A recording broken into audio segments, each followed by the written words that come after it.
Welcome back to the newest episode of the Mysteria podcast. I'm Marcus Da Silva, and I'm very pleased to welcome today the guitarist from the Quireboys and the Down and Outz, one Mr. Paul Guerin.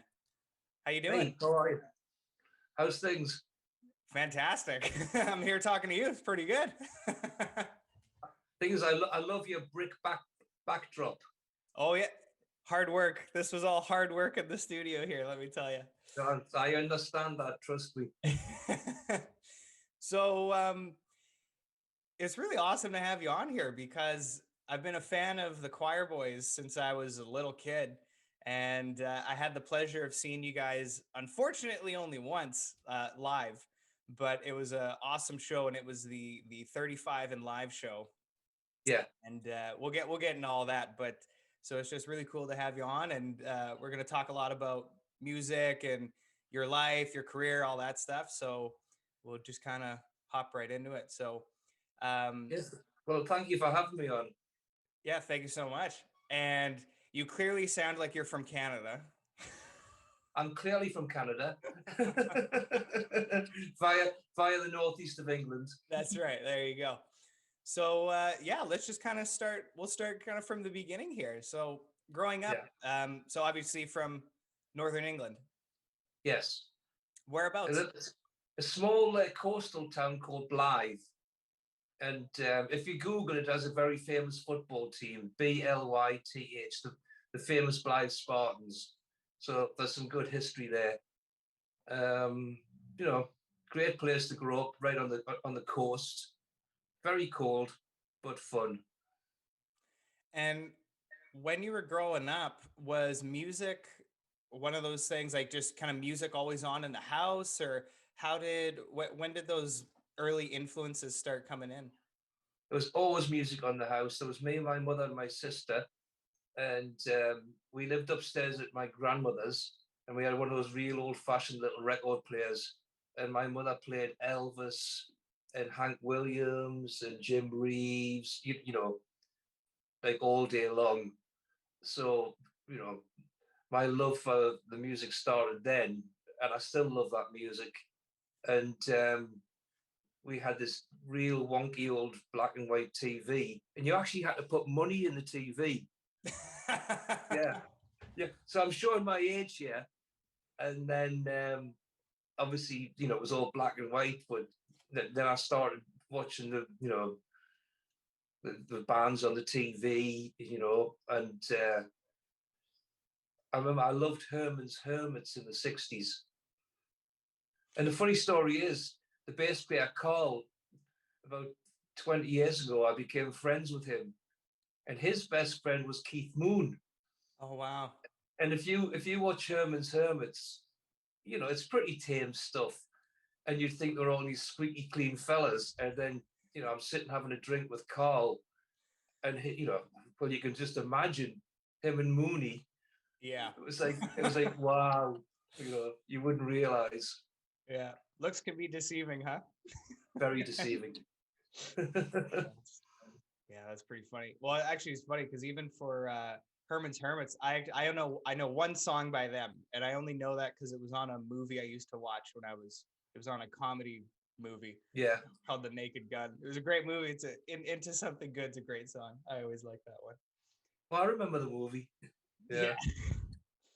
And so kind of growing up then, when did so other than guitar, do you know how to play any other instruments, or was guitar the first thing that you picked up and stuck with that? It was the guitar. There was a band called Slade that really that was when Slade came on the scene, and my friend, who's still a great friend, who lived opposite, he had a guitar, and then of course we started listening to Slade in the early 70s, and I was super jealous he had a guitar. So I got the guitar for my 12th birthday, and I joined the Slade fan club, and used to get a newsletter every month or so, and Dave Hill, the guitar player, would put a little guitar lesson. Just it was very basic and simple, but it was very exciting, and he had the most ridiculous haircut. that went like this. It was like, like some pharaoh from Egypt. And of course, there was this one day my mother and my sister went to Newcastle shopping, and she had these scissors, these great big, looked like what you would cut a hedge with. So they're carpet scissors. So I decided to cut my hair the same. And it was wonky every time till it got up to about here. And I'll never forget when they came back with their shopping, both fell on the floor, rolling around, laughing. And I'm like this. Yeah.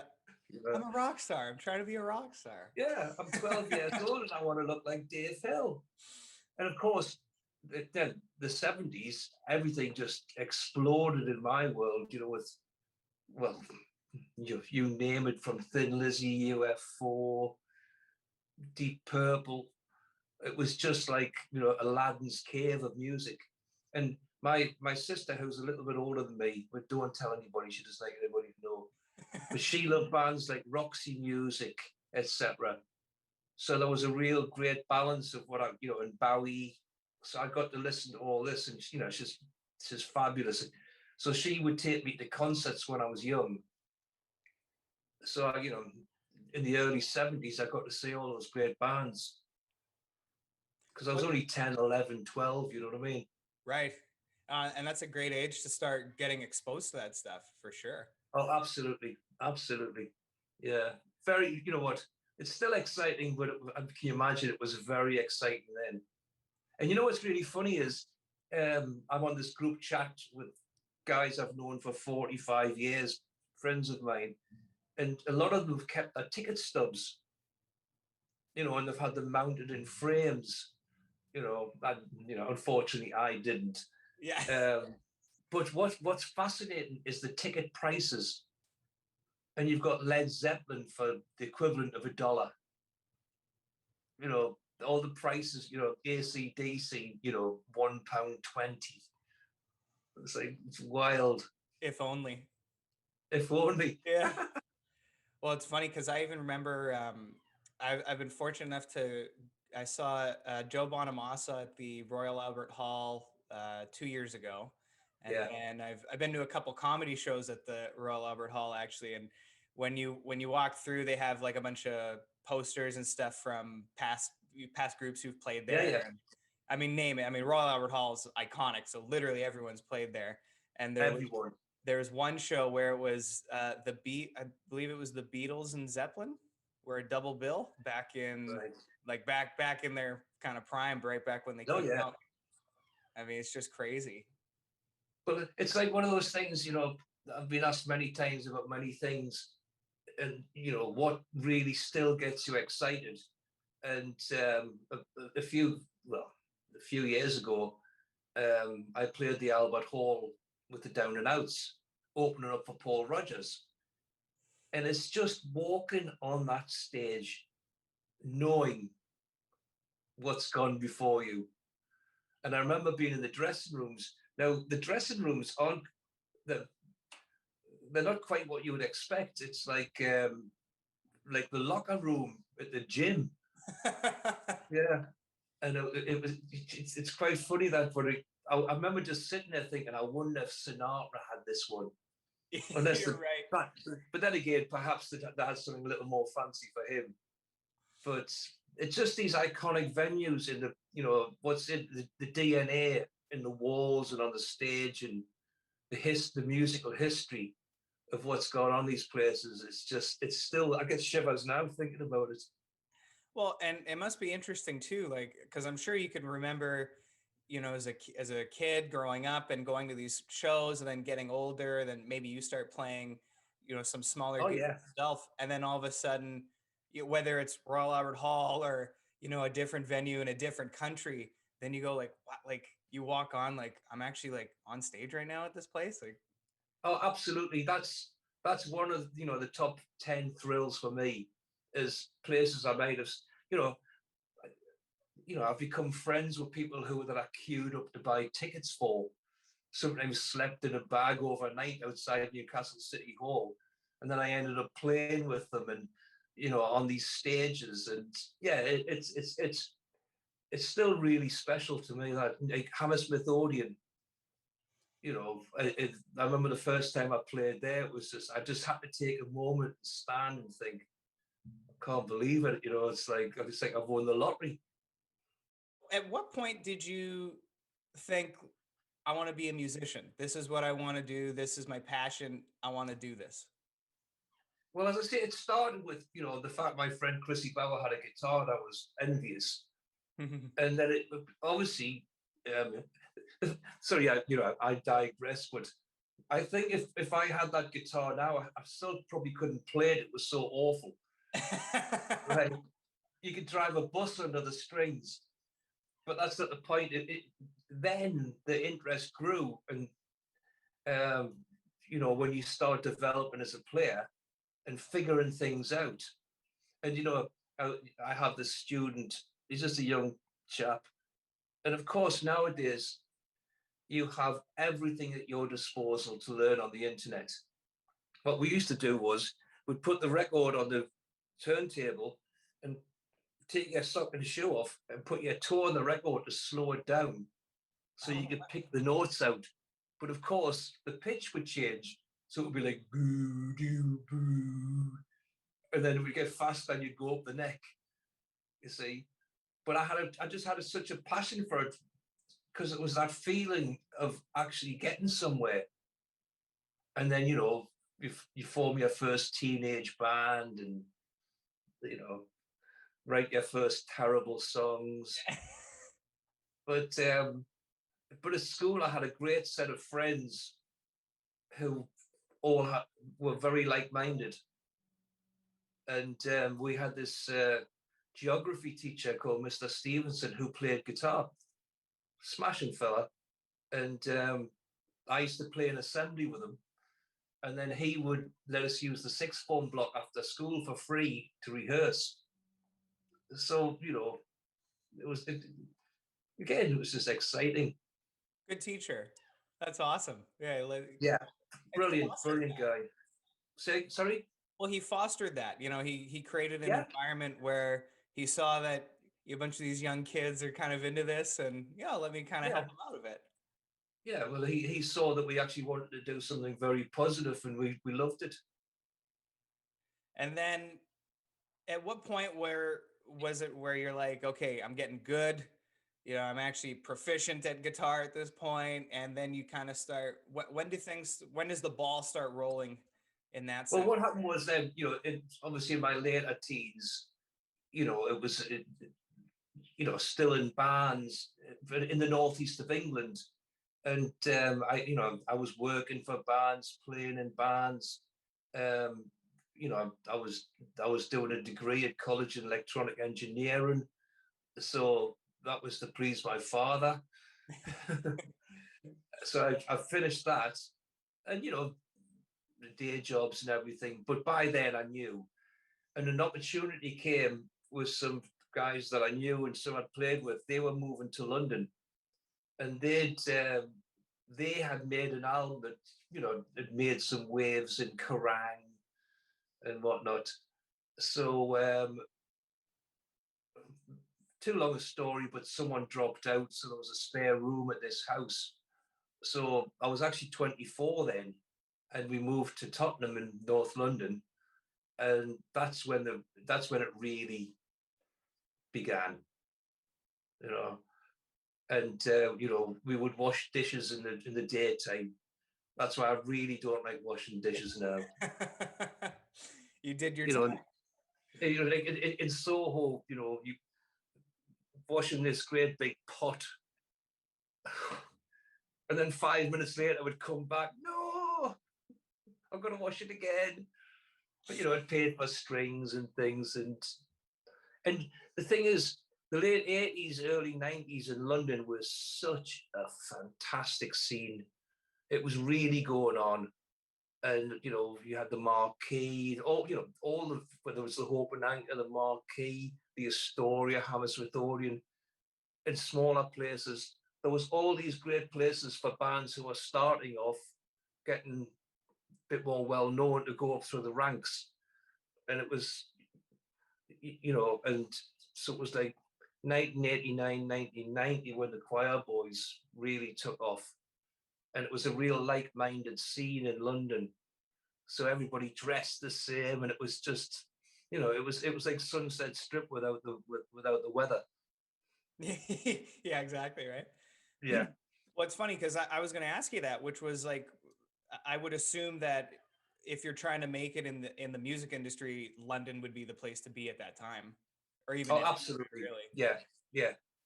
Sorry, I've got a hair in my mouth. Oh, Plenty on my head. Right. Listen, you had to go there, and and again, with synchronicity of how things, when you look back, how a lot of hard work and a lot of luck, and getting noticed. And my band at the time was called Montana Red Dog, which became the Red Dogs. And I still prefer the name Montana Red Dog because it's a card game. But anyway, and Ginger Wildheart had been sacked from the Quireboys, and he came back to England, and his best friend was a journalist for Kerrang. And they had heard our bass player, Mick Young. It was a fantastic bass player, which he was and is. So they came to see us one night to basically pinch the bass player. but this journalist, Ray Zell, was so impressed with my band, we got a glowing review in Kerrang. And his girlfriend worked for a record company. And it just, the wheels rolled from there. Mm-hmm. And the next thing, well, not the next thing, but we got on that ladder and played the marquee. And then the Quireboys came back from recording a little bit of What You Fancy in LA, and we got the opening spot at the Marquee Club. And then, they boom, biggest band in England. And a band called Pretty Boy Floyd was supposed to open for them. It fell through at the last minute. So my band got the opening spot on the big tour. So that's when that relationship started. So, And for that tour, would that have been like a tour of England or a tour like a kind of more of a world tour? Because that was a no, huge album. well, they were doing a world tour. We did England. Okay. Yeah, but thing is that that was I'd gone from playing the Dives to playing, opening up for sold out crowds every night, which was again fabulous. And I loved the Quireboys, so I got to see them every night. Well, I was going to ask you that too, which was like, so you must have known who they were at that time, because I mean, for people who don't know, I mean that when that album came out, like that, particularly the debut album, and that was a mega album. Like it really Yeah. did well for them. That's kind of what started that. Yeah, excuse me, sir, I dropped something.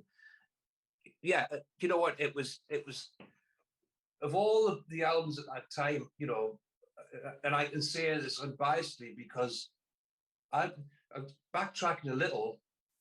I went to see a band called White Lion, and it must have been 87, 88 at the old Marquee Club.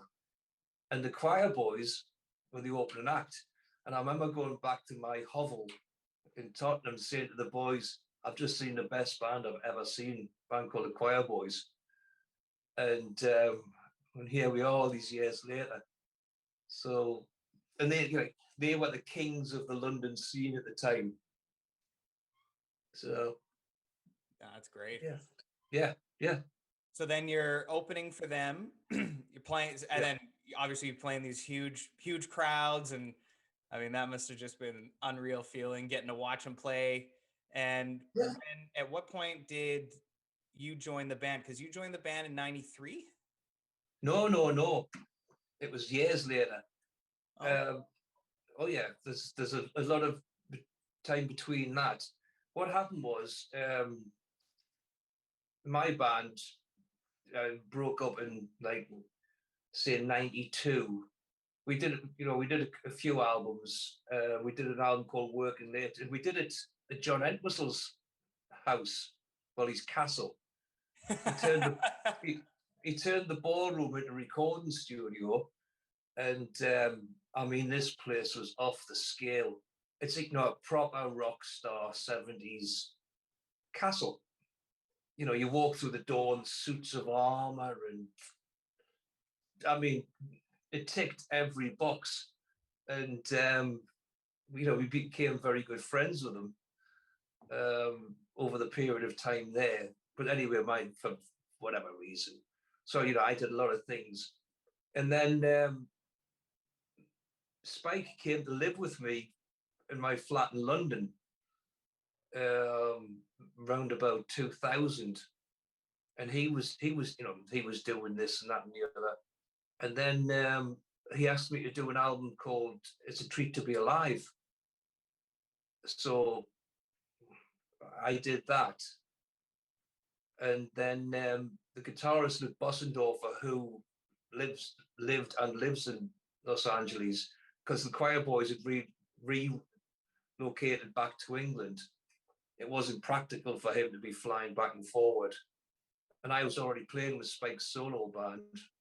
So that was 2002, 2003. Okay. Yeah. So I'm still the new boy.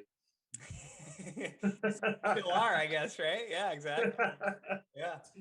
Sort That's of. great. Like that sound like a pretty natural progression then. I mean, you kind of you build that relationship by opening for them, and you kind of stay in touch. Yeah. And then Yeah. Mike comes to live with you, you play in a solo band or solo album, and then you get the invite for the Quireboys. Yeah. I guess then. Yeah. It was seamless. So again, looking back, it's just how the road maps out. It was great. Well, it's funny because yesterday you and we had a little discussion. We were talking about networking, Yeah. how important networking is, and proof of the pudding right there. Oh, absolutely, 100%. Yeah, and of course, people have more chance to do it now with social media and you name it. But at the same time, it's the balance. Everybody's networking. Exactly. Got to Yeah, stand out. yeah. But So, it does happen. mhm. Yeah, absolutely. And then, so you joined the Quireboys. So it's about 2003. And what's the first album that you recorded with them? The first album was Well Oiled. Okay. Yeah, Right. and it's so funny looking back because we did it in a very simple way with not much equipment, studio equipment, etc. But that came around very quickly, and then as you probably know, I mean, we've been on the road ever since, and then we've basically released an album almost every year ever since. Mm-hmm. So it's been quite some journey and work schedule. And continuing to record and continuing, well, once all this is over, then getting back on the road and doing all that again. Yeah, well, I mean, Amazing Disgrace was released 2 years ago, and if the plague hadn't come along and done what it did, like I can guarantee we would have had another album out by now. Mm-hmm. But we have re-recorded a little bit of What You Fancy. But again, the challenges were there because you can't get everybody in the studio together, etc., etc. But that will be released within the next few months. And the reason we re-recorded it is because Parlophone still own it and we can't do anything with it. But that's a common thing these days. A lot of artists have done that. Well, it's funny because I remember with the band The Cars, Yeah. they were, I believe it was them, but I mean, if it wasn't them, a number of bands kind of have this, we'll say, dilemma, which is that they can be, especially back in the day when they'd be these huge, mega successful bands, but they wouldn't have, they hardly had any money because it wasn't going to them. It was going to managers and, Yeah. production companies, whatever. All the suits were, Oh kind yeah, of take. soaking it up. I mean, it's interesting because I remember, I don't know how many years ago it was.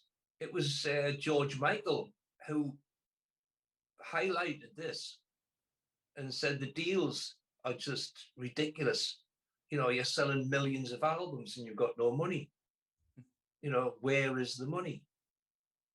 But when you're young and naive and you sign these things, it's like, there you go, you've signed it in blood.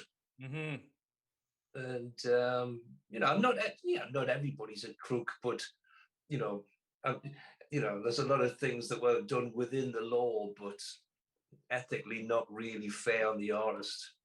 Yeah, exactly. Yeah, No. if I can put it that way. Yeah, yeah, that's right. And so and it's funny. I wanted to ask you too, how much, so kind of when you were, once you started getting pretty serious with guitar back when you were a teenager till, well, pretty much till now, how much do you Yeah. play in a day? Like how many hours were you playing guitar? Because you're a damn good guitar player. So that's a lot of practice went into that. Thank you. Well, obviously, in the earlier years, I would just play and play and play.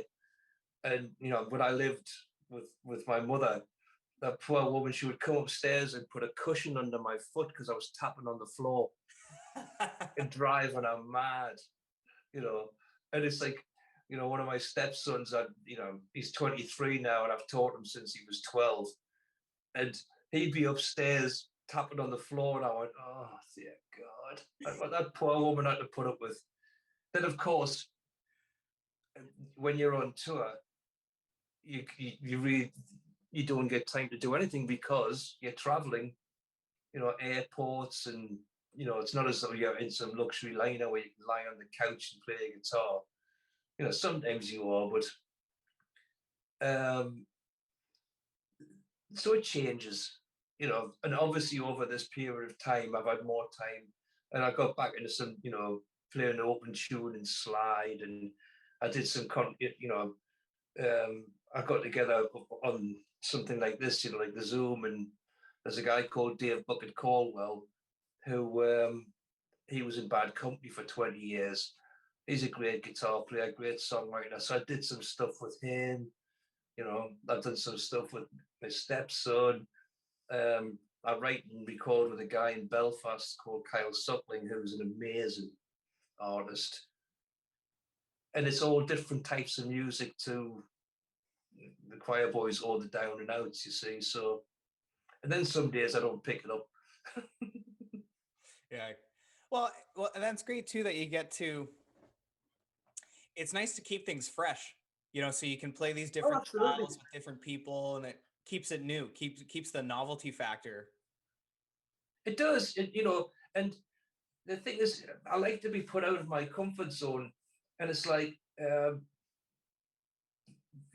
it's not new, but the latest Down and Outs album, This Is How We Roll. Joe wrote 90% of that album on piano, Oh. and it's a very different approach to like what we'll do, etc. And these are epic songs. I mean, beautifully crafted. And he sent me the demos, and I thought, well, I know who his favorite guitar players are. Mick Ronson, Brian May, etc., etc.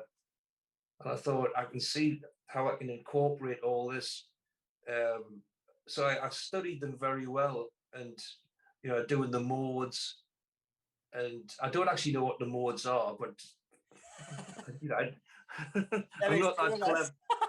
I'm not that clever, but I've listened to Ronson and all these guys enough to realize how they've thought when they've approached the song, and that was a real challenge and a total joy to create those solos that aren't just normally. If I walk in the studio with the Quireboys, it's like, well, this is how it goes. We'll do this, bang, it just comes out. Those the ones with Joe had to be crafted, so I really enjoyed that as well. I equally enjoy obviously everything I do, but it was a fully different approach. Mhm. Well, and how did you end up with the Down and Outs? Because, and that's you, Keith and Guy as well, right? Yeah, that's correct. Yeah. Well, what it was, this goes back to 2009, and Mott the Hoople had got back together to do like 5 shows, excuse me, at Hammersmith Odeon, and Joe Elliott's the biggest Mott the Hoople fan in the world, as we all are, and he wanted to have a band to open up on one of these iconic shows, but of course he couldn't do it with Def Leppard. And the guy who was looking after Mott the Hoople, and Ian Hunter, was a guy called Mick Brown, who was our record company boss at the time. And Joe spoke to him and he says, well, why don't you phone Paul up? He has his number. So I was shopping with my wife on Oxford Street in London. And hey up, it's Joe Elliott. Hello, mate. I need a band. Okay, I'll sort it out. And it was only supposed to be, we get the whole thing together for that one night. That was as far as the plan went. And then of course it went so well and people showed interest and da da da. And so Joe phoned me up, he goes, let's do an album. Okay, let's do an album. And of course the first 2 albums are covers of obscure Mott the Hoople and British Lions, etc. songs that he felt didn't see the light of day properly. And he wanted to, give it a fresh twist. And it's just, he's very, very passionate about music, very. And good on him, and we know the whole band did a fine job and these albums were well received. But of course, the third album was all original. So,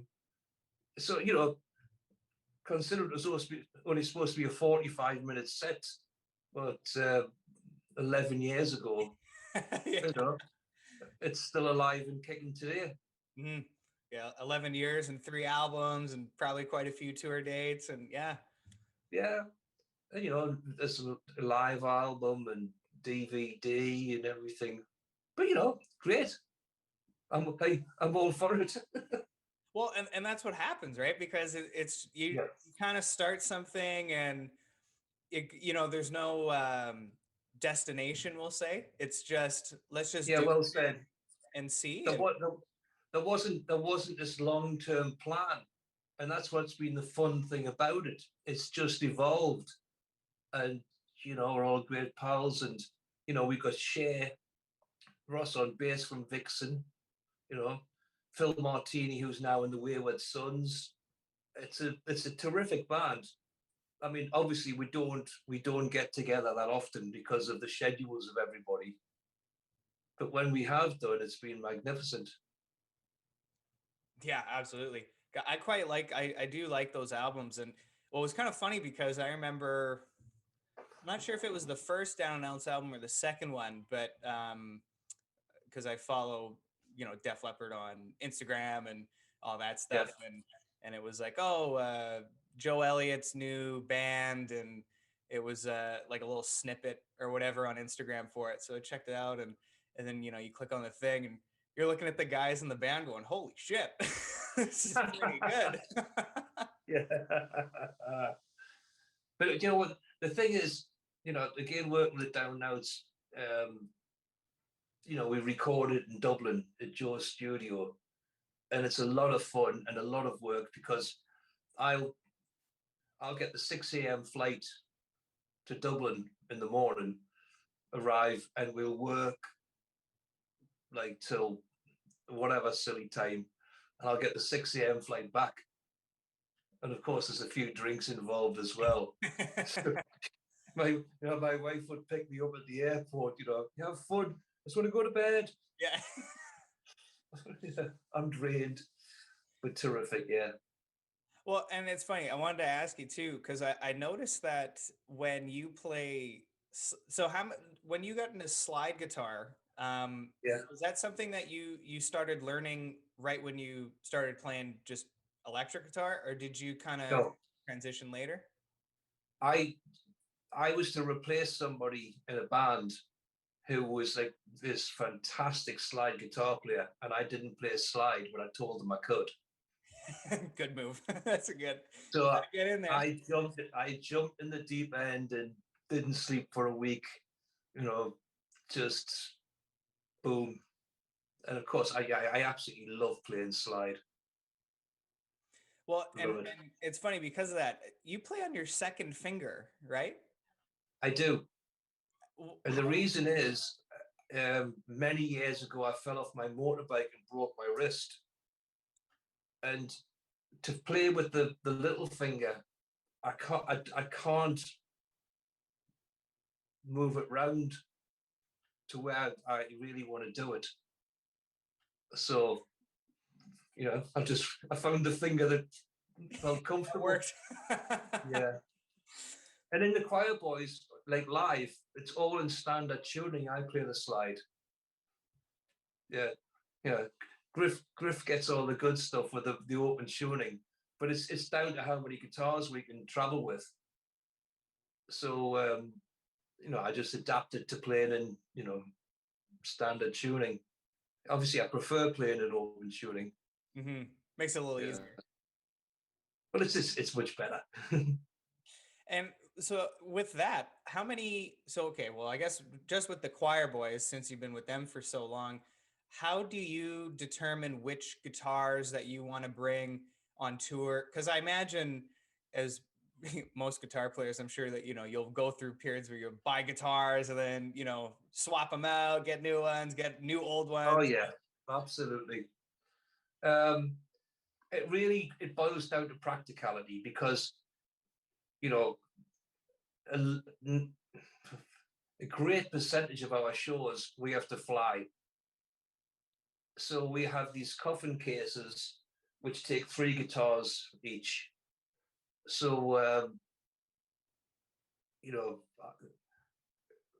so there can only be 6 electric 6 strings, and and a bass, and then I've sacrificed one of my guitars to put the bass in the case. I mean, they're superb cases, Scott Dixon cases. So you just got to look at it and go, okay, well, that song. It's like when we played the Forum. When we did Home Wreckers and Heartbreakers. Obviously, we were doing the album, and I used a lot of different tunings on that album with capos and everything. So I had more guitars that I'm normally not, wouldn't say allowed, but can take with me. So that often dictates the choice of songs we can do, because it's all very well seeing how quickly retune between songs, and if it's not bang on, it's a din. So, but I'm endorsed by a company called Vintage, and I love their guitars, and I've got so many of them. I've still got my original Gibsons and Fenders, which I showed you. You know, but these are quality, great sound instruments, and they're not that expensive. And I don't want to take my old Gibsons and Fenders out on the road again. Things, I've had a couple of guitars stolen in the last couple of years, and you know, I can replace these vintage guitars. I can't replace those. Hmm. Well, So I remember I saw a video. I think my guitar teacher sent it to me actually. It's like those, like concert fail videos or whatever. And it wasn't Metallica. It was kind of one of those kind of genre, like in that genre type bands. I can't place the band right now, but the guy was playing a 59 Les Paul on stage. It was this giant, it was a festival. So it was like, looked like there was like 100,000 people there. Yeah. And for whatever reason, he thought it would be a good idea, showmanship. He's throwing the guitars to his tech and throwing them back. He throws the guitar up in the air and he goes to catch it and he catches it, but it slides down his hand and it destroys the bottom of the Les Paul. Like the thing Uh, blows up. And it's like, oh, so, it's about a $700,000 guitar that oh yeah. was murdered senselessly on stage. Terrible. Well, I'll tell you something you may or may not know. It's like if you watch the videos of the Who and Pete Townsend in big white sort of gaffer tape letters, it's got 1, 2, 3 on the guitars, and that was to let him know, do not smash these guitars up. Do not. These are worth good money. Yeah, good money. But it's, when again when you're younger, you're thinking, why has he put that on his guitar? And then of course you find out later, it was like, do not.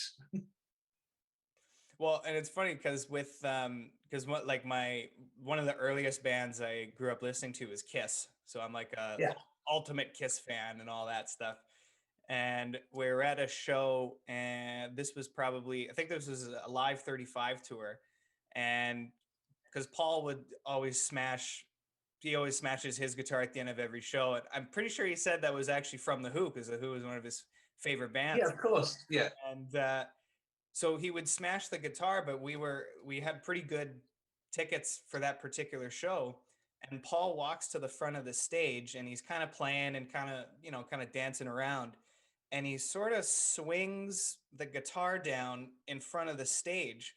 And there's a guitar tech just kind of hiding below the stage. And they swap guitars on stage. Yeah, yeah. So then, he's probably playing like a, $8,000 guitar or whatever the hell he's playing. And then he takes this kind of like $1,000 model and smashes the shit out of it. Yeah. Like a magician. That's right. Yeah. It's all sleight of hand. Yeah. And again, I know for a fact that the sawed through a quarter of the neck to make sure it broke. That's right. Yeah, yeah. Yeah. Every trick in the book. That's right. Tricks of the trade, right? Yeah, absolutely. Well, But sorry, go on. Oh no, go for it. No, I tell you what. Again, just come back to mind. It was like when I was recording at John Entwistle's place, and we became friends. He had this sort of like it was like your backdrop there was like a brick room, and because his guitar collection was off the scale, and he said, do you want to have a look in there? So of course we took it all out, and I mean, this Aladdin's Cave treasure trove of guitars, but they were all rusted up, and they hadn't been out for years. So again, you get to play these instruments that you see on these old videos. It's fabulous. Is there a particular, I mean, okay, I'm sure there's like a million answers to this question, but as far as anything that comes to mind, was there like a moment when you picked up a guitar, whether it was like early on in your career or even when you were just learning, when you just kind of felt that really special connection to the instrument? Many times, many times. And then there's been guitars I've bought owned that just had no life to them. But I'll tell you a lovely story. A guy called Bap Kennedy, who I played with for a lot of years, and that's who I went to Nashville to record with Steve Earle with. Belfast singer-songwriter. He was originally from a band called Energy Orchard. Just the most fantastic man, fantastic artist. And, we toured a lot. And he was like Springsteen, he'd write 4 of the best songs in a day you've ever heard. that would take you or I forever. Yeah. And he had a Gibson J200, which I always loved. And I went to meet him to go and play a gig one night, and he had a different guitar. And I said, where's the J200? He said, it's got no songs left in it. Well, I thought that was beautiful. But going back to what you're saying, I would say and of course there's a bit of bias here, but I always adored Rory Gallagher, still do. And I got to play Strat, and it's actually on YouTube. I didn't know it was getting filmed, and no one had played this guitar since he passed away. And I used to work in this fantastic guitar shop in Fulham, New Kings Road, vintage guitar emporium. And Rory's brother was bringing Rory's main instruments in for evaluation for insurance, because they were going to go on tour as an exhibition. And Rick Zygmunt phoned me up. He says, get here now, because he knew I loved Rory. Anyway, I lived 5 miles away, and I got on my bicycle, and it took me about 3 minutes to get there. And I walked in and pretend I was just passing, and there was Donald, his brother, with all the, and I just couldn't contain the excitement. And I said, "Is that the?" Because the case was closed. I said, "Is that the Strat?" He went, "Yeah, just go and open it, man." And I opened it, and you know that moment when you open the case, and there was this guitar that just had been part of my youth and, well, you know, growing up life. And he says, "Get it out and play it."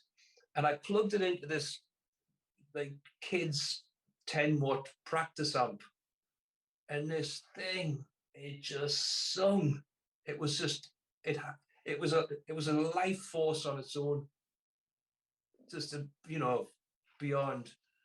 So there is more to it than just a piece of wood and some strings, and Yeah, well, when you opened that case, the angels were singing, and the oh, it's just fluttering out, and that smell and the history, beautiful. Mm-hmm. Well, and I want to back you up a little bit. You recorded with Steve Earle. Steve Earle produced the album and played on it. It's an album called Domestic Blues by B.A.P. Kennedy. It's still one of my favorite albums. And myself and Keith, the Quireboys, we were in Bap's band in England, in Ireland, and whatever. Now, Steve Earle had always been a champion of Bap's. So he was flying him out to Nashville. But of course, Steve wanted to use, and did use, the cream of the crop of Nashville's session people. And I said to Keith, so obviously we weren't invited, just financially, which is fair enough, it's normal. I says, we're not missing out on this, Keith. So we took ourselves over to Nashville and turned up. But looking back's a bit cheeky, but you've got to be sometimes. But what was the best thing about it was Steve Earle had got back a suite at the Spence Manor Hotel, and it was the suite that Elvis always insisted on.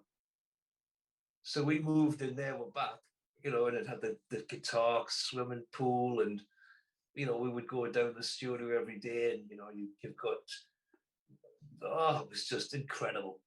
And then Steve Earle realized that we've got to get these guys on the album, so me and Keith played a couple of tracks each on the album, which I'm very happy that we did.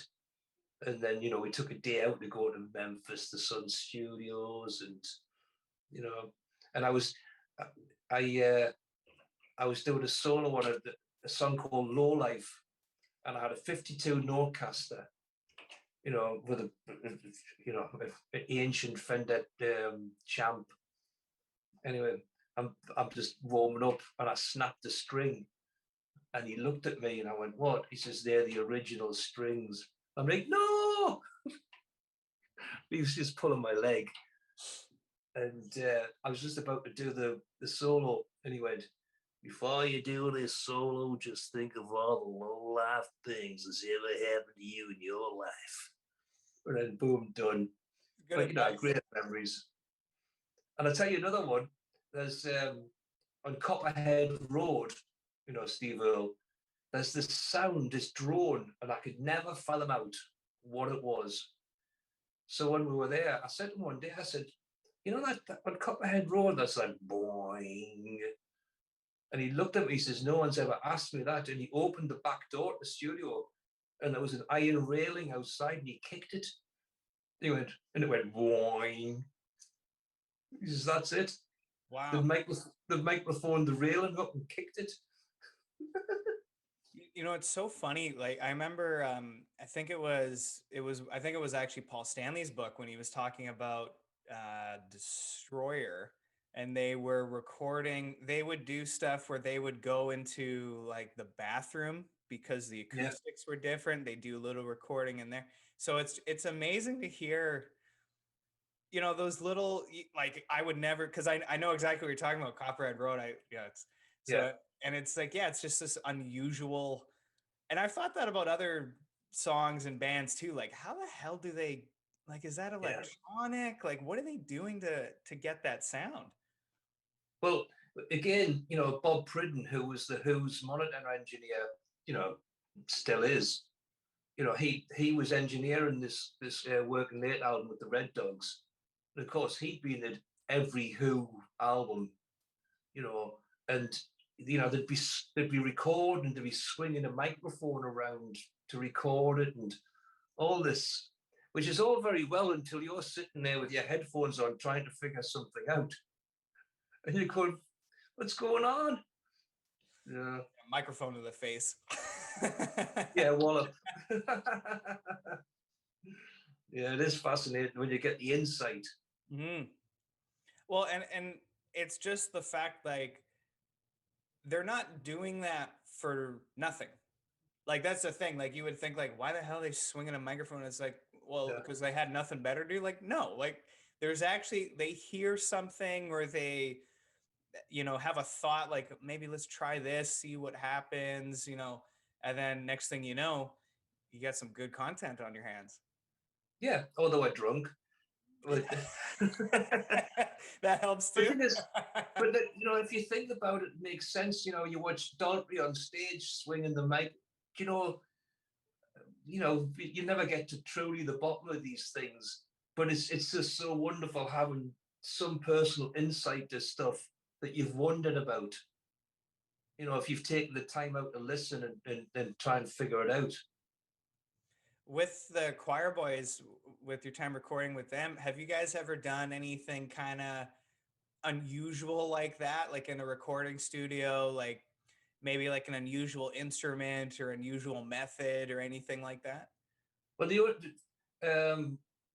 we recorded in this studio in Sweden, Lemon Studios, and it's an old industrial unit in the middle of nowhere, right?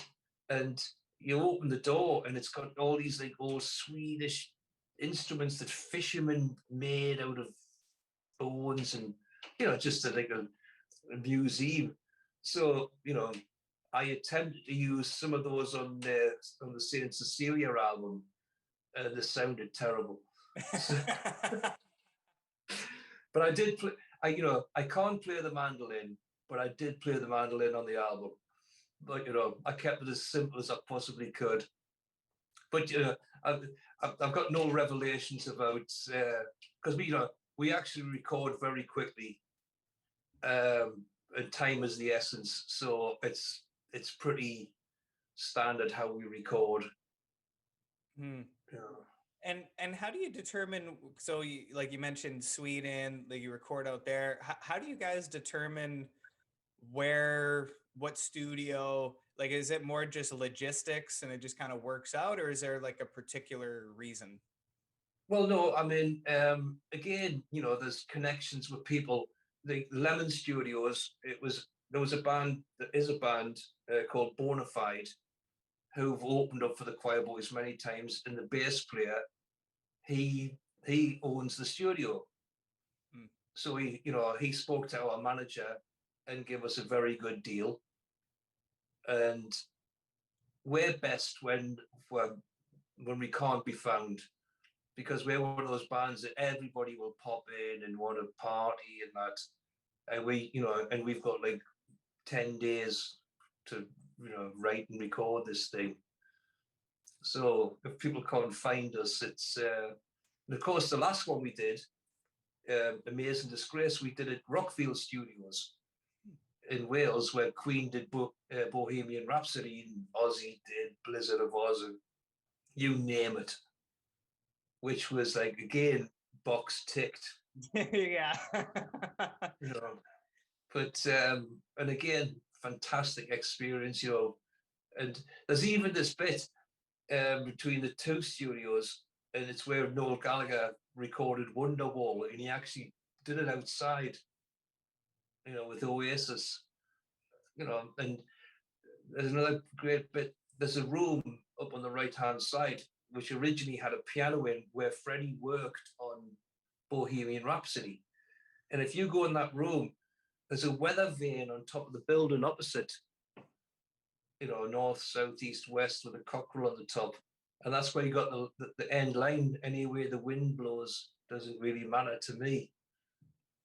And it's just being there is like, wow. Yeah. Well, to be a part of that history, like, yeah, very privileged. Yeah. And plus, no one could find us, so it's perfect. Then you can really enjoy it. Yeah. Yeah.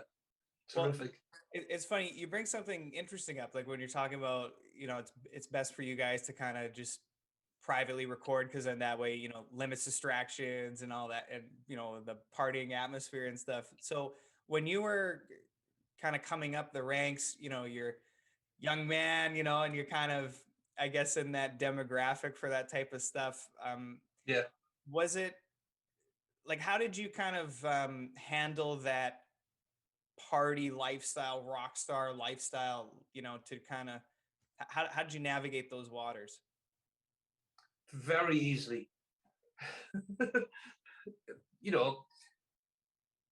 When you're first in London and it's all going on, no one had any money.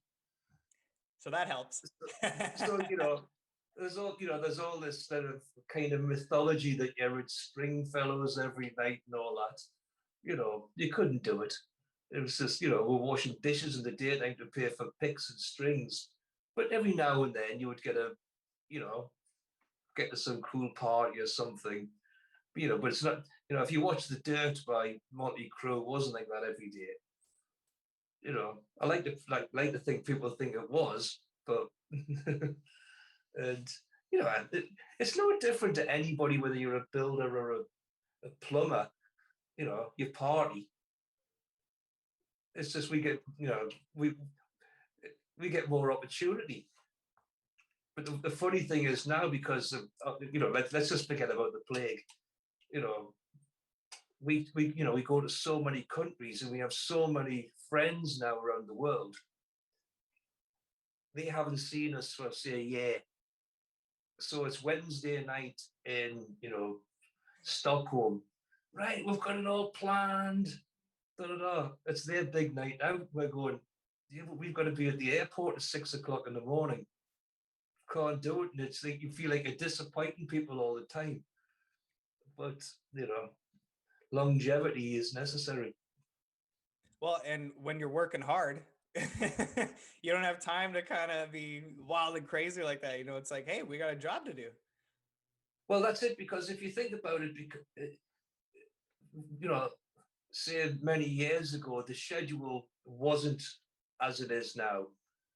So, you were afforded time to have that young man's fun. Mm-hmm. But now it's just too brutal. And that's probably a good thing. Yes and no. Yeah. Yeah. Who doesn't like a good party? But, as the years tick by, it gets a little tougher. Yeah, no, definitely. It's funny because my mom because it's funny that you bring up Motley Crue, which was, my mom was in not Phoenix, Arizona, not Phoenix, but somewhere. I think it might have been Palm Springs. And what she was just there for whatever, just kind of a little vacation. And she told us a story, and she's like, there's a bunch of like really obnoxious, loud, and she was trying to figure like what the hell was going on at the hotel, and like big party at the pool and all this stuff. And I guess they passed her in the lobby or something. And my mom turned to her friend. She goes, "Who are those losers?" And her friend goes, "That's Molly Crew." It's like, yeah, it's perspective, I guess. That is funny. Yeah. But oh, they certainly had a fun time. Oh yeah, they had it. Yeah, they had a ball. That's for sure.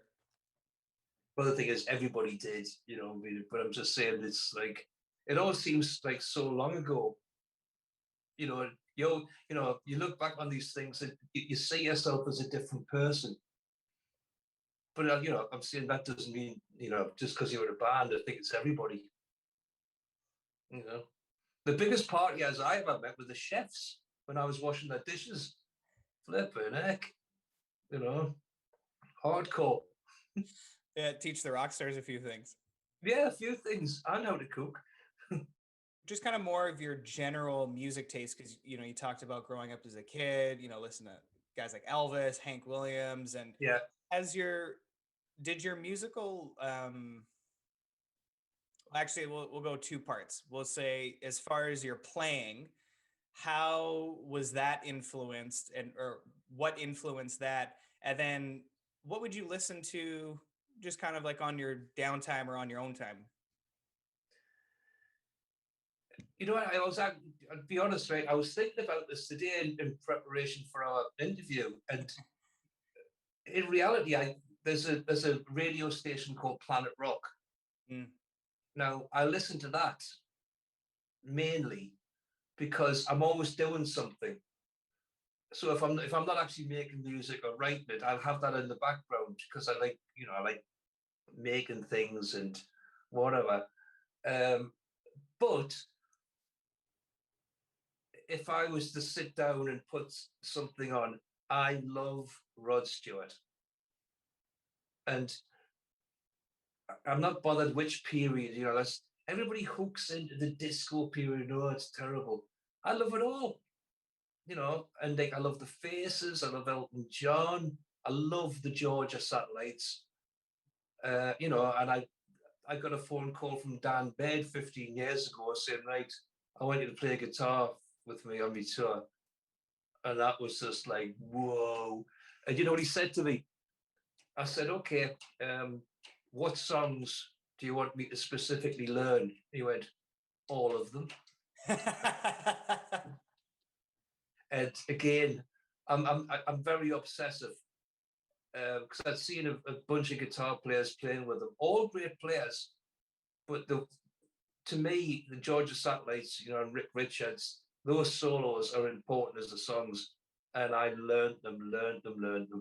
Then flew over to Geneva, no rehearsals, got picked up at the airport, bang, started the tour, and that was magic.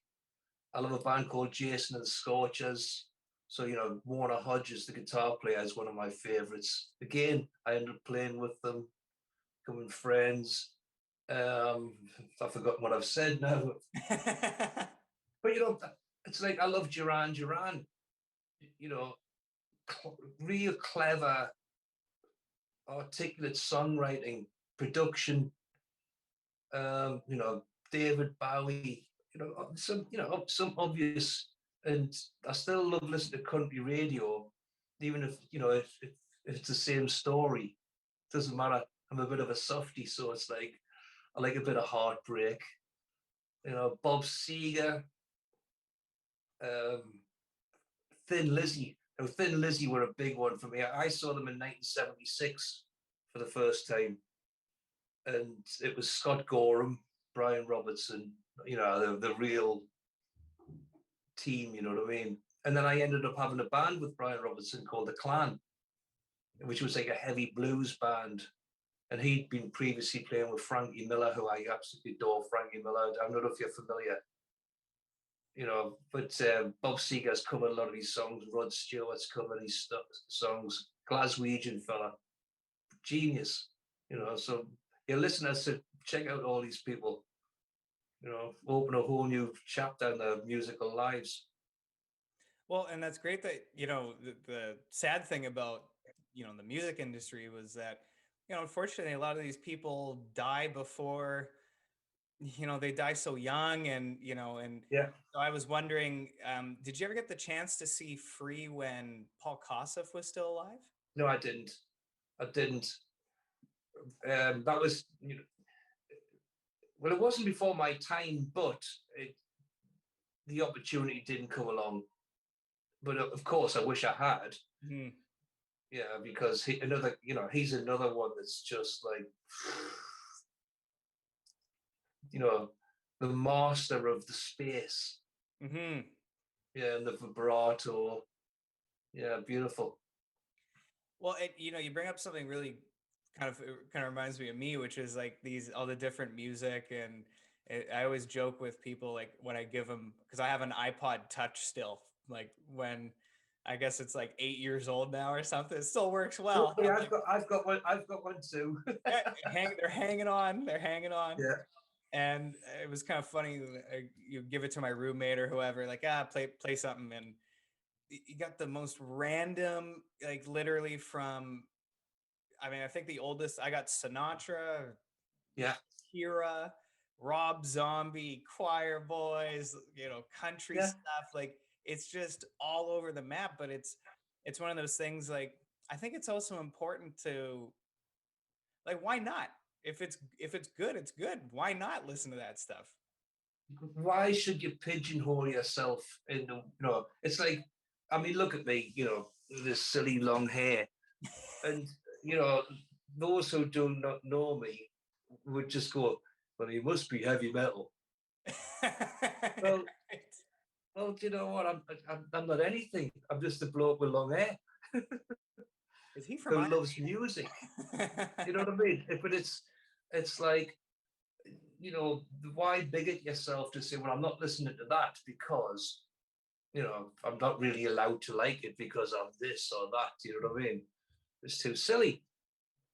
And it's like, there was one day I was in the back garden digging a hole or something, and my stepdaughter was playing some rap thing, but the drum beat was brilliant.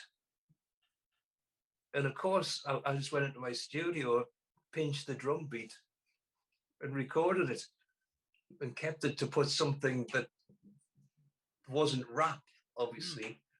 So you can be influenced by all sorts of things. Well, and there was I'm not sure if you ever would have seen it, but it was called Crossroads. It Oh was, yeah. yeah, there you go. So it was, I believe it was CMT. Was Are you the talking about the film with Steve Vai? Oh, that one, the movie, but the TV show as well. No.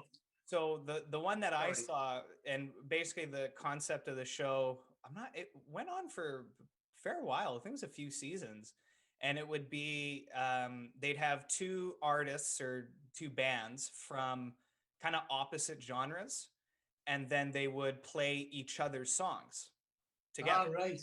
And the first one I saw was Hank Williams Jr. and Kid Rock, and that was bloody good. And my favorite one still is Def Leppard with Taylor Swift. Yeah.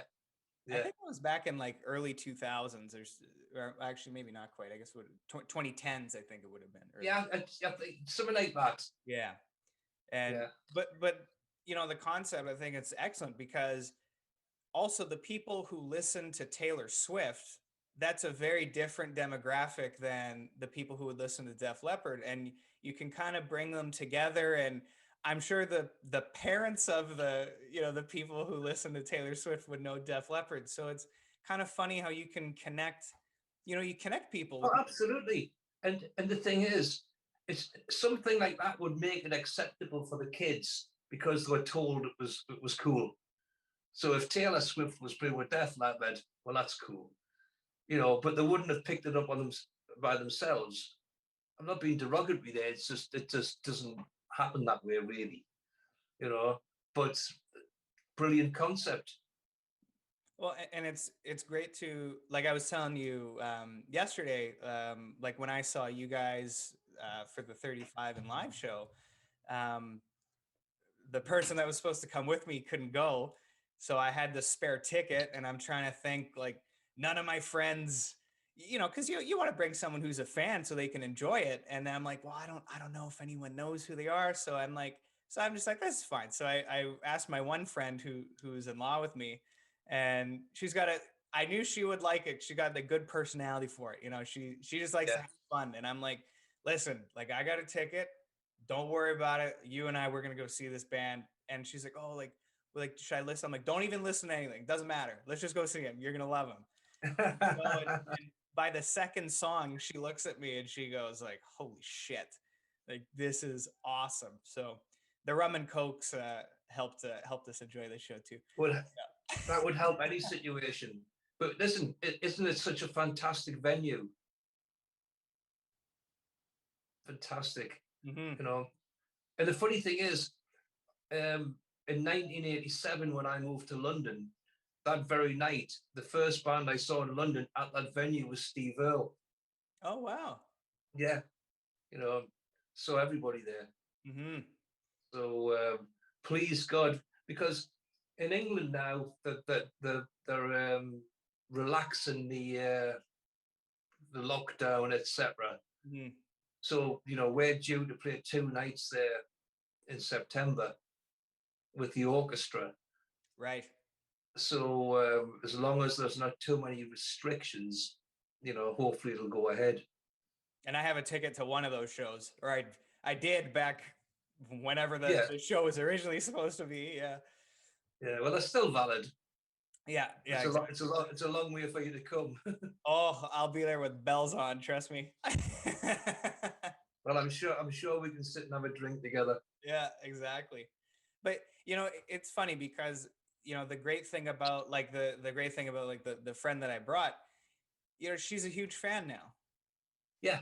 Because Well, all you thank you. do is you just kind of have to get your foot in the door and go, oh, hear some stuff, and I will say it definitely does, because I was I was joking with you, saying that because I was a university student there for 3 years, and I swear it was the most frustrating thing, and my parents can attest to this, which was every time I would come home for Christmas Yeah. break, spring break, you guys would be in England, and then every time I was there, you guys would be in Europe or like too far away Yeah. from me to go, driving me nuts.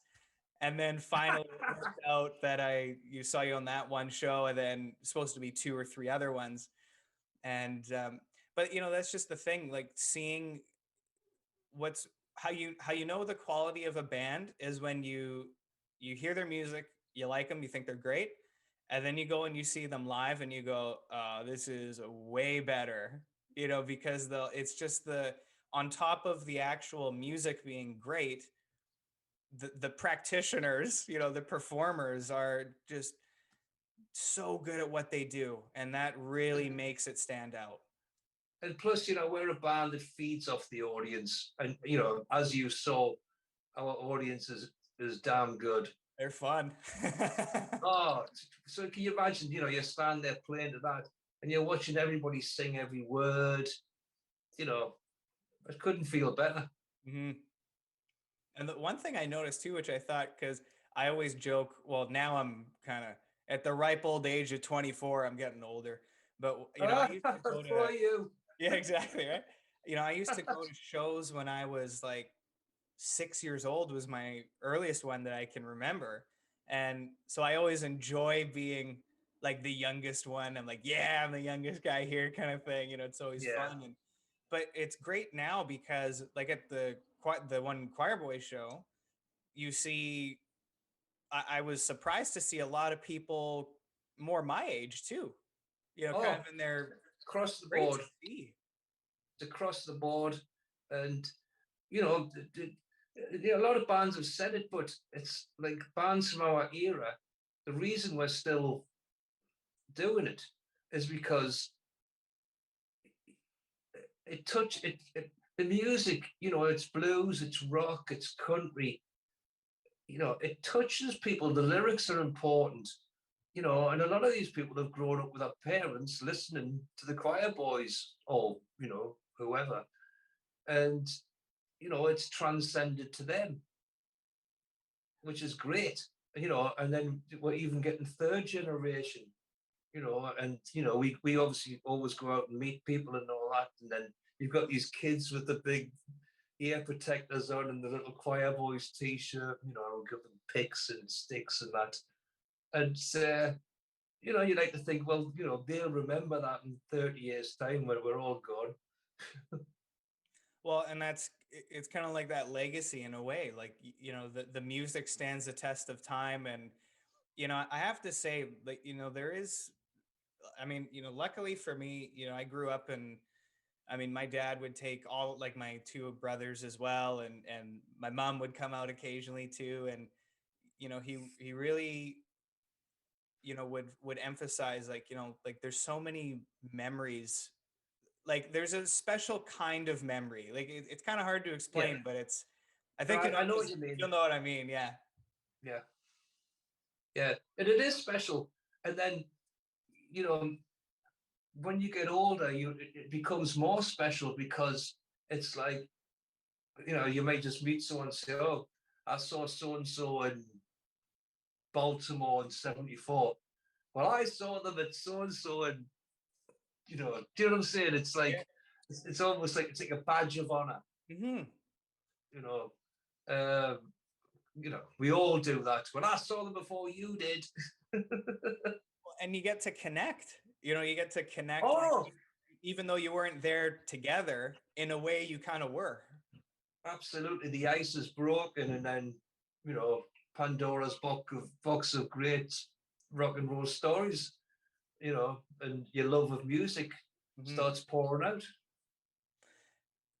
It's kind of related to that. I was just kind of wondering, like, was there ever, because you talk about obviously like you get to through your career, and you've had the opportunity to play with some amazing people and just meet some amazing people. And was there any memories that stand out to you where somebody that you looked up to came to you and said, I'm a huge fan of you? Like, did you kind of ever have it in the reverse where it was like, man, like this person's a fan of me or the Quireboys? Or Well, not so much. Well, you know what? I can't think. I know. As soon as we end the podcast, then you're gonna be like, I got 10 more Yeah, stories about that. Yeah. I think I think it's more the fact that the people who've wanted me to play with them has been enough of an honor. I played with Michael Schenker. I did America, Japan, Europe. Played with Joe Walsh. You know, I can't. You know what? I can't think right now. Those two names Yeah, are pretty damn good. yeah.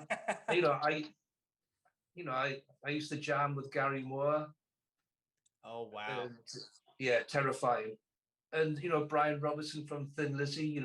He wanted me in his band. Um, so it's not so much that they've come and said I'm a fan, but the fact and obviously Joe Elliott. He could pick anybody. Yeah. You know what I mean? Leppard, holy cow. You know what I mean? So it's a more of a satisfying honor that of all the people on the planet, you know, they pick me. Hmm. So that's enough for me.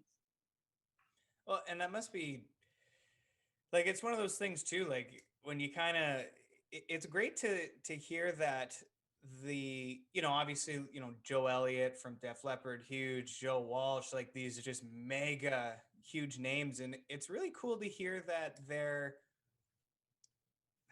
not like these kind of stuck up ego guys who just kind of I'm too good to play with certain people. It's like, no, no, no, like we're all doing this together. We're all here trying to make the best music that we can do, and we can bond Yeah. together over that and find a lot of common ground and some great times. I'm sure.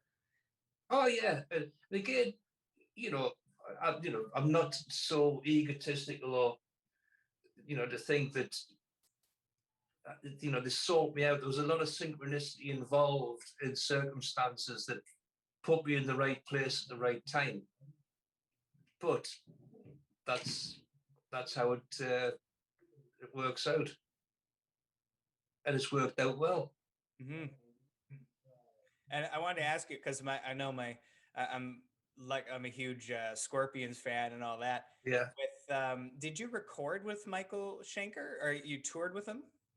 I toured with him. What it was is he, this started in 1993, and he had an album out called Positive Forward, which is instrumental acoustic music. And I started out as a tech. Oh, okay. Right? But as part of the UFO show, he wanted to do some of this album. And he'd heard me play. I mean, it was quite difficult stuff. So myself, Michael, and my friend Leon Lawson, who was the other tech, we either open, as the opening act, and or in the middle of the show, we would come on and do it. There's a live bootleg from Japan, which I have, so which is nice to have. Yeah, definitely. Yeah, and, but it was never sort of like a situation where like we were a band. Still got to play with them. And I used to rehearse with UFO with people we had Phil Mugg before Schenker would arrive, so they would become ready for the sessions. Kind of coming to a close here, which is one of the things I really enjoy about the Quireboys in particular is that you guys you do a lot of so the halfpenny dancer stuff, the acoustic. What I really like, and it kind of reminds me of Joe Bonamassa, who does this a lot. He'll do these acoustic sets and his regular electric stuff, and he just kind of, even though it's his own music, he really changes it up and tries different styles. And so going from playing electric and obviously being a great electric band, and then transitioning and doing some acoustic stuff and kind of interesting things like that. What's that process like for you, just to kind of switch it up a little bit? Totally simple, natural, because we do tours with myself, Spike Guy, and Keith, just the four of us. So it's two acoustic guitars, Keith piano, and we all sing. And we play different venues than we would with the full band, and it's a whole different vibe, the show, because we all do a lot of talking with the audience, and there's a lot of interaction, and it's more of a raconteur night, and stories will come out, and it's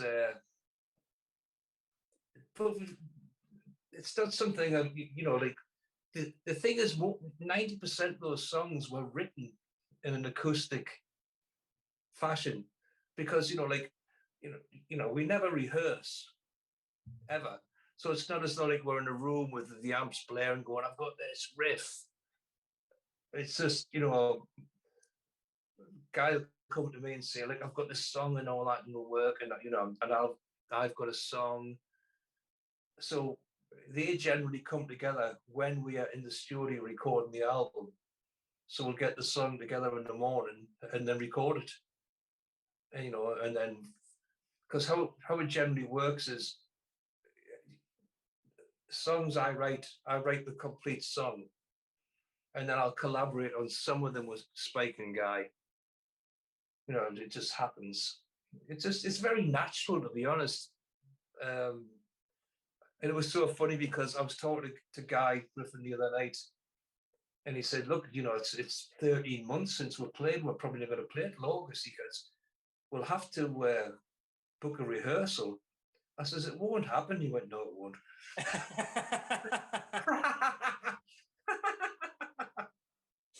I can appreciate that. That's hilarious. I said, it won't happen. But I said, we'll all be ready. It's a good I think idea. In theory, it's a good idea, but it's fine. Yeah. it won't happen. But the thing is, I know we'll walk on that stage and it'll be like yesterday since we played the last show. Well, and that's the funny thing, right? Because it really must be like I don't know, maybe sitting here because it's been, like you said, it's been already 13 months. I guess maybe Yeah. you can kind of, it may feel like it's been a while, but I'm sure as soon as you walk on stage again, it'll be like, oh yeah, like, we're right back where we left off. It's been. Well, I had this thought yesterday, and I went to the video shoot of Rock and Roll Train AC/DC. Now, they hadn't played together. Obviously, they'd made the album, but they hadn't played live together in 7 years. Mhm. I mean, can you imagine that? 7 years, and especially when you're that part of the age spectrum, So 13 months, even though it's a drag, it's passed, and the next four whatever months will pass, and we've done a new album, and I built another summer house, and blah blah blah. You just deal with the cards you're dealt. You know what I mean? Hmm. No, exactly. And I mean, that's kind of been the biggest thing for me too, is just, stay positive, don't stop Absolutely. working either. Whatever it is that you're doing, or do more even, to kind of deal with the a bit of the negative emotion. Just keep doing as much positive stuff as you can do. Well, again, I laugh to myself, right? Because that I won't lie, not every like I don't cartwheel out of bed every day and go woohoo, like the circus clown. There have been days when I went, just do it tomorrow because you can. But that's just human, isn't it? Hmm. And plus I've got two broken ribs right now, so I can't cartwheel anywhere. Yeah, and probably would affect you if you were playing live, I'd imagine. It would, yes. You know, I I it was a few years ago, and you're going to love this, and it's because it's a true story.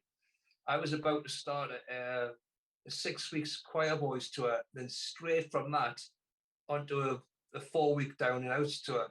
And the day before the tour, I was taking the trash out, and a banana skin had slipped out of one of the rubbish bags, and I fell on it, and I broke this finger.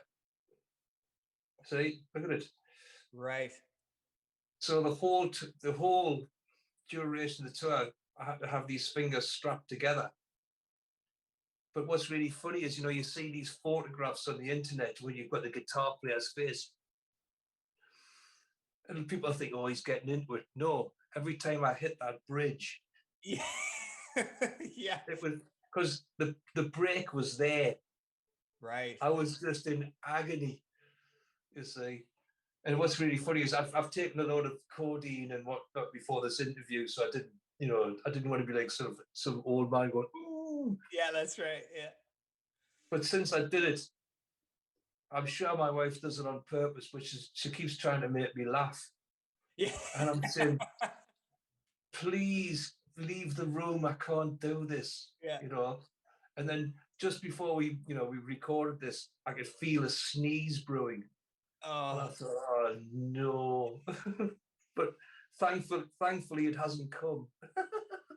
yeah, exactly. No, it's good. That's good. I know that's a crappy injury too, because it's like you just kind of ride the wave through it. It's just like, ugh. Oh yeah, there's nothing you can do. But it's like it takes about 2 hours to get out of bed in the morning. I need sort of like a hoist. Yeah. No, that's pretty I funny. know. Hey, trust me, I've done it before. Yeah. Accidents happen, right? Oh yes. So we're kind of coming to the end of our time here, and so I just wanted to, before we close it off, um, I guess you guys have some tour dates coming up. I mean, it's all COVID permitting, whatnot, Yeah. and near the end of the year. It was September, you said? Well, September will be the two forum shows, and see, I'm confident that they'll go ahead, but because it's it's sort of like 4,000 people a night. But if they're opening sports venues, and so please God, they've opened the pubs and everything now. So if everybody just is careful, not that we don't get another spike. Mm-hmm. I'm not talking about our singer.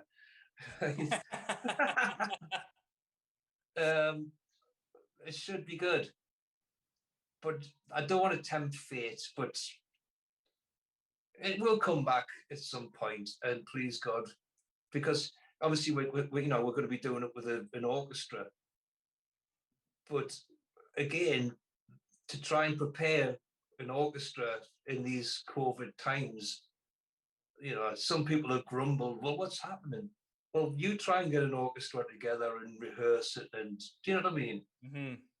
We will do our best to do our best. Yeah. And when it's all back, it's back. At the end of the day. Exactly. And you know what? We all look, obviously a lot of people have lost loved ones, but I'm not being flippant, but we look back on it, it was like a blink of an eye. Oh, like most things are. Yeah, feels like it's never ending when you're in it, but it's really not. In the big picture, it's Yeah, the big picture. Listen, I'm fine. I'm blessed that I'm not a person that ever gets bored. I'm fine. Mm-hmm. No. As long as because on the 5 USA channel they have Columbo days, so those are the days I don't do anything, and I watch Columbo all day. Those are your recovery days.